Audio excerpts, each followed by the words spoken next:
Buenas noches, mi nombre es Marta Griselda Cifuentes Martínez Negrete, soy estudiante de la licenciatura de Derecho Semiescolarizado de la UDG. En este video hablaré sobre el caso del señor Rosendo Radilla Pacheco, el cual estamos analizando en la materia de estudio de casos 4. Para empezar, ¿quién es Rosendo Radilla Pacheco? Rosendo Radilla Pacheco era un líder social en el pueblo de Atoyac, Guerrero. Para el año de 1974, Rosendo Radilla Pacheco fue detenido por parte de un retén militar en las carreteras de Guerrero. A partir de esa fecha, ya no se supo de su paradero. Desde entonces, su familia estuvo en la búsqueda continua de una resolución a este caso, de saber dónde estaba Rosendo Radilla Pacheco. A raíz de este caso, se generaron grandes reformas dentro del sistema jurídico nacional. Una de ellas, la más trascendental, la del 2011, en la cual la primera parte de la Constitución es reformada y las garantías individuales que llamábamos anteriormente se cambiaron por un enfoque basado en derechos humanos. ¿Cómo fue la línea de tiempo de este caso? Para 1974 se realiza la detención ilegal de Rosendo Radilla Pacheco por parte de un retén militar.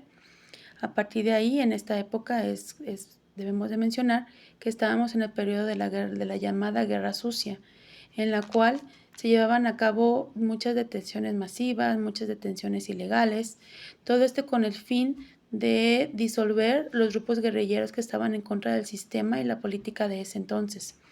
Dentro de estos grupos guerrilleros había muchos líderes sociales. Uno de ellos era Lucio Cabañas. Él, junto con otros más líderes, buscaban que el sistema apoyara a las minorías. En este caso, como ellos vivían en Guerrero, sabemos que Guerrero es un estado, el cual son comunidades muy vulnerables. Existen muchas comunidades indígenas, las cuales todavía actualmente sufren de muchas violaciones a los derechos que tienen que ser respetados. Entonces, Rosendo Radilla Pacheco, dentro de sus actividades que realizaba, aparte de buscar la mejora para sus pueblos, llegó a ser presidente municipal, era un líder, un gran líder para su comunidad. También creaba corridos. En este caso, muchos de los corridos que él inventó, que él compuso, estaban relacionados con Lucio Cabañas, uno de los líderes que el gobierno estaba buscando. Por ello, cuando lo detienen, esa es la justificación del cual lo retienen, y a partir de ahí se genera el concepto, la tipificación de desaparición forzada. En el 2005, después de que no hubo no llegó la justicia a los parientes de Rosendo Radilla Pacheco, fue hasta el 2005 cuando el caso llegó a la Corte Interamericana de Derechos Humanos.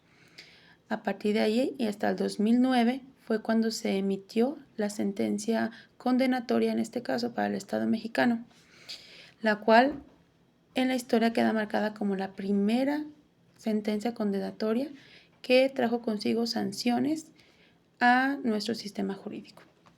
Como lo mencioné, una de las más importantes fue la reforma de junio del 2011, en la cual se establece un nuevo enfoque en la impartición de justicia, poniendo siempre en alto o poniendo siempre como prioridad el resguardo y la garantía de los derechos humanos.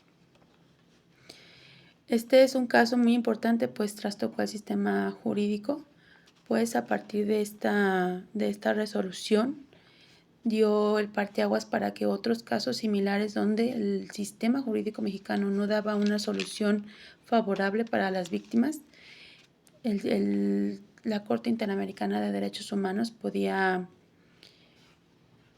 tener injerencia y competencia dentro de estos casos. A partir de ahí, de este caso mediático, se genera en la sentencia hubo varias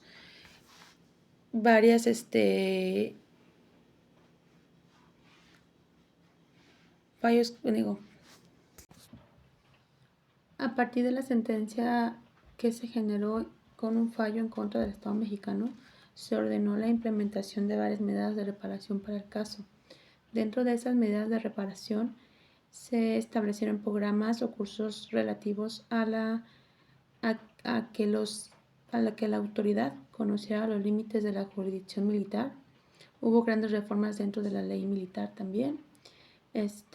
Hubo una garantía judicial, tenía que haber un establecimiento y una formación de las autoridades en cuanto al debido proceso, ¿sí?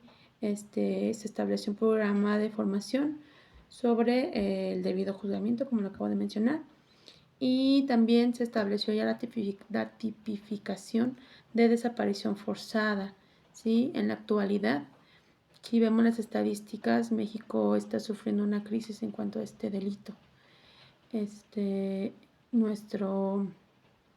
También una de las medidas de reparación fue el establecimiento de la Fiscalía Especializada en Desaparecidos.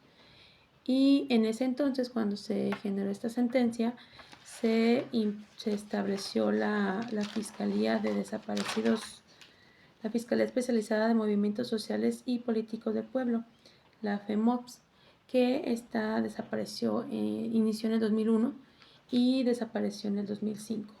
Hubo una reforma en el Código de Justicia Militar y así hubo otras medidas de reparación, las cuales en la actualidad nos han dado como las bases para que la justicia llegue a las víctimas de este delito tan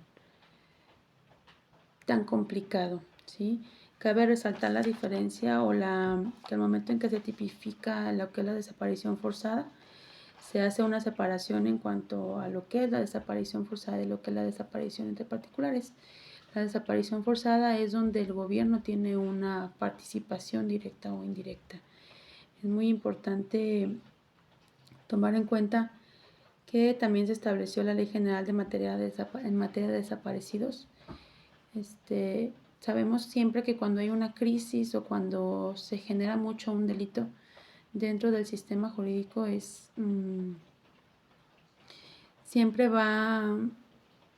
tienen que buscar la manera de que estos delitos se vayan erradicando y por eso se van generando fiscalías o se van generando oficinas especializadas en estos delitos.